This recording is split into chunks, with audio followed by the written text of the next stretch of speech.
America's tipping culture has gone too far.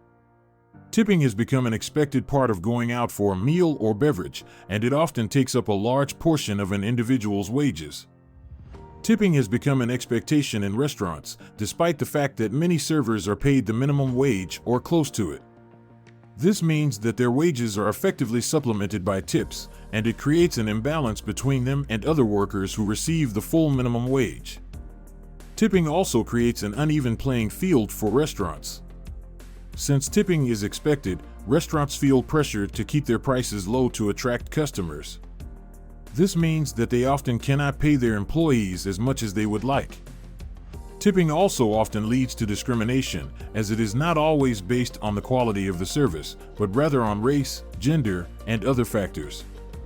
This creates an unfair situation for workers who may not receive the tips they deserve. Finally, tipping creates an unhealthy dependence on customers' generosity. It puts pressure on customers to tip more than they would have to under different circumstances, and it creates an uneven economic situation for service workers.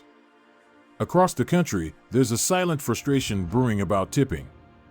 Some fed-up consumers are posting rants on social media complaining about tip requests at drive-thrus, while others say they're tired of being asked to leave a gratuity for a muffin or a simple cup of coffee at their neighborhood bakery. What's next? They wonder, are we going to be tipping our doctors and dentists, too? As more businesses adopt digital payment methods, customers are automatically being prompted to leave a gratuity, many times as high as 30%, at places they normally wouldn't.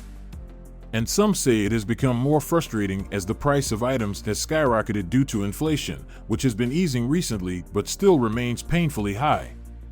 Unlike tip jars that shoppers can easily ignore if they don't have spare change, experts say the digital requests can produce social pressure and are more difficult to bypass. And your generosity, or lack thereof, can be laid bare for anyone close enough to glance at the screen, including the workers themselves. Overall, America's tipping culture has gone too far. It creates an unequal playing field, encourages discrimination, and creates an unhealthy dependence on customers' generosity. So what's the solution? Well, in order to address this issue, it is important to establish a more equitable wage system for service workers. This could involve raising the minimum wage to a livable wage, or creating a wage pool that all workers receive an equal share of. This would ensure that all workers are compensated fairly, regardless of their race, gender, or other factors. Additionally, it would create a more stable economic situation for both employers and employees. Another solution is to do away with tipping altogether.